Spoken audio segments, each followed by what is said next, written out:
एक छोटे से धूल भरे गांव किशनगंज में अथर्व नाम का एक लड़का रहता था। अथर्व के सपने आसमान से भी बड़े थे, लेकिन उसकी आदतें दोपहर की तेज धूप में बैठे भैंस जितनी आलसी थीं। हर सुबह उसकी मां चिल्लाती, अथर्व उठ जा, सूरज तो जमीन तल रहा है। अथर्व बुदबुदाता, बस 5 मिनट और मां, और फिर 1 घंटे बाद उठता। अथर्व हमेशा कहता था कि उसे जिंदगी में कुछ बड़ा करना है। वो पास के शहर के कामयाब लोगों को देखता, दुकानदार, शिक्षक, यहाँ तक कि वर्दी में चलते सिपाही को भी, जिसकी चाल में आत्मविश्वास झलकता था। लेकिन अथर्व कभी किसी चीज पर टिक नहीं पाता। एक दिन व्यायाम करने का फैसला करता, अगले दिन छोड़ देता। एक दिन पढ़ाई का प्लान बनाता, दूसरे दिन छत पर पतंग उड़ाने लग जाता। अथर्व के पास सपने थे, लेकिन अनुशासन नहीं था। एक शाम उसकी मुलाकात गोपाल काका से हुई, जो गांव के किनारे रहने वाले एक सेवानिवृत्त फौजी थे।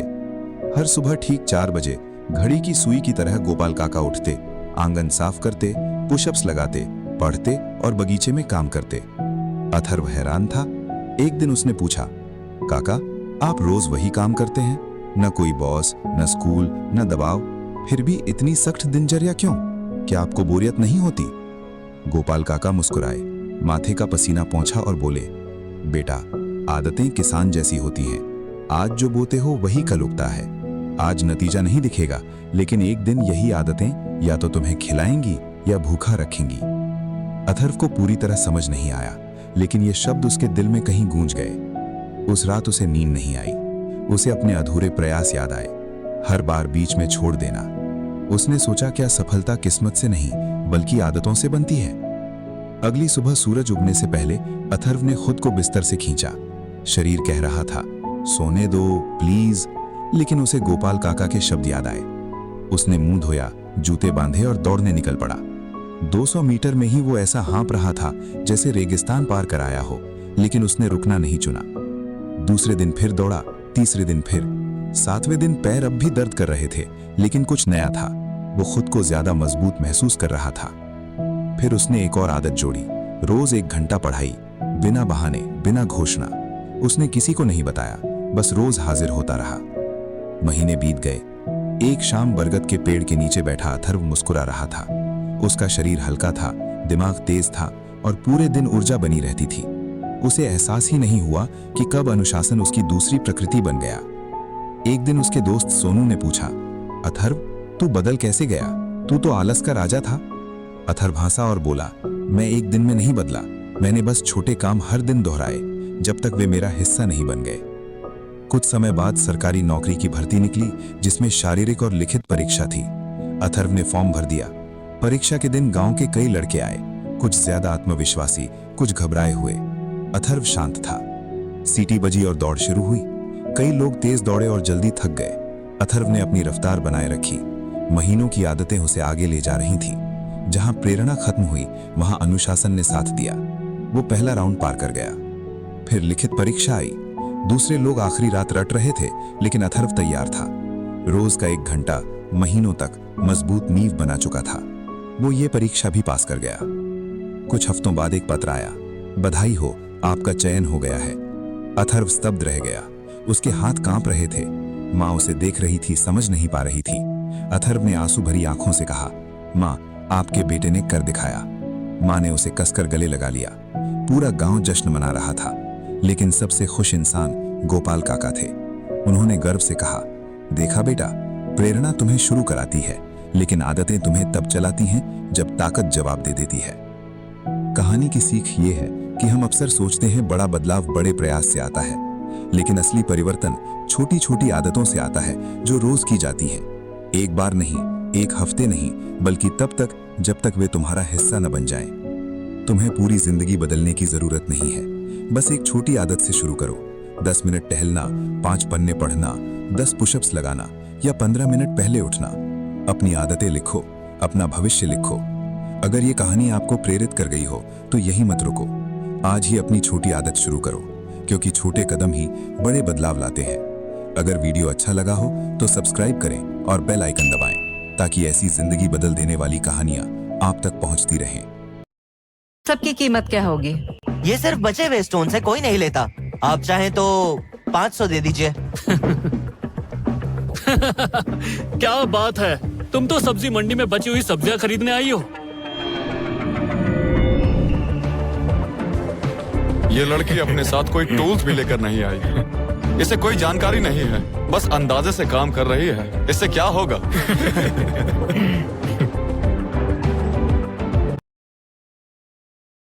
दोस्तों, आपने कभी सोचा है अगर तुम 10 मिनट देर से जागे तो जिंदगी का सबसे बड़ा मौका हाथ से जा सकता है।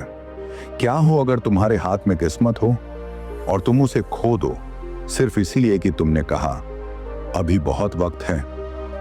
आज की कहानी एक ऐसे युवक की है जिसने समय की कदर नहीं की और एक दिन सब कुछ गवा बैठा। शिवपुर नाम के एक शहर में अर्जुन नाम का युवक रहता था। अर्जुन समझदार था, लेकिन सबसे बड़ा दुश्मन था उसका आलस्य। हर जरूरी काम वो ये कहकर टाल देता कि कल कर लेंगे। उसके माता पिता उसको बहुत समझाते कि बेटा, तुम्हारा यह समय बहुत कीमती है, बुरे काम छोड़कर अपने पढ़ाई लिखाई पर ध्यान दो। लेकिन अर्जुन को लगता कि ये सब पुरानी बातें हैं। कुछ दिन बाद अर्जुन पढ़ाई करने के लिए शहर गया, लेकिन वहां भी उसकी आदतें नहीं बदली। दिन भर रील्स, मस्ती और खाली बातें, जैसे कि उसकी पढ़ाई कहीं खो गई थी। फिर एक दिन उसके दोस्त का कॉल आया और वो अर्जुन से बोला, भाई मेरी एमएनसी में नौकरी लग गई है।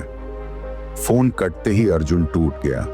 वह खुद से बोला, मैं ही क्यों हमेशा पीछे रह जाता हूं। मेरे सारे दोस्त मुझसे आगे निकल जा रहे हैं। वह बेचैनी में घाट की ओर चला गया। वहां एक वृक्ष के नीचे एक बौद्ध भिक्षु ध्यान में बैठे थे। अर्जुन ने जाकर उनसे कहा, भंते मेरी मदद कीजिए, मैं हार गया हूं। भिक्षु ने शांति से आंखें खोली और बोले, वत्स, तुम्हारा संघर्ष इसलिए है क्योंकि तुम समय की कदर नहीं करते हो। मैं तुम्हें एक कहानी सुनाता हूं, ध्यान से सुनो। एक बार एक दयालु राजा के पास एक बेहद गरीब आदमी आया। उसका नाम था रामू। शरीर कमजोर, कपड़े फटे, आंखों में थकावट थी। रामू ने राजा से कहा, महाराज, मैं कई दिनों से भूखा हूं, कोई काम नहीं मिल रहा। राजा को दया आई। राजा ने कहा, मैं तुम्हें एक अवसर देता हूं। आज का पूरा दिन तुम्हारा है। सूर्यास्त से पहले मेरे महल से जितना सोना उठा सको सब तुम्हारा होगा, लेकिन सूर्य डूबते ही महल के दरवाजे हमेशा के लिए बंद हो जाएंगे। रामू की आंखें चमक उठी। उसे अपने कानों पर विश्वास नहीं हुआ। उसने राजा के पैर छुए और बोला, धन्य हो महाराज। फिर वो दौड़ते हुए अपने घर की ओर निकला। रास्ते भर उसके मन में सिर्फ सोने की चमक थी। उसका मन कह रहा था, अब मेरी जिंदगी बदल जाएगी। वो अपनी झोंपड़ी पहुंचा और पत्नी को चिल्लाकर बुलाया। पत्नी बोली, क्या हुआ, क्यों इतने खुश लग रहे हो? रामू ने पूरी बात बताई, राजा का प्रस्ताव, सोना और सूर्यास्त की सीमा। पत्नी बोली, तो फिर अब भी क्यों रुके हो? भागो, समय मत गंवाओ। रामू बोला, बहुत भूख लगी है, पेट में कुछ नहीं है, पहले खाना खा लूं तब जाऊंगा। पत्नी चौंक कर बोली, तुम्हें अभी भी भूख की पड़ी है? रामू बोला, अरे भूखे पेट काम कैसे होगा, थोड़ी ताकत तो चाहिए। पत्नी ने कहा, ठीक है, पर जल्दी खाना और तुरंत निकल जाना। रामू बैठा और खाना खाने लगा, धीरे धीरे, आराम से, जैसे वक्त की कोई कमी नहीं। हर निवाला ऐसे खा रहा था जैसे शाही भोज हो। पत्नी घबरा रही थी, पर रामू को कोई जल्दी नहीं थी।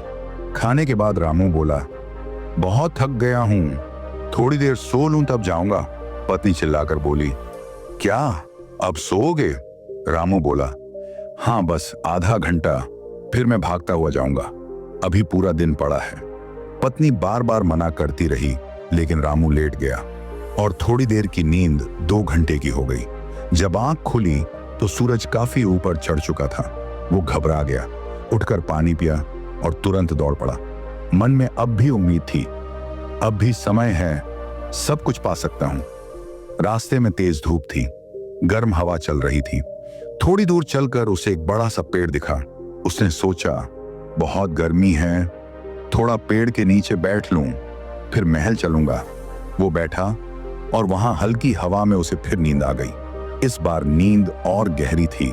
4 घंटे बीत गए।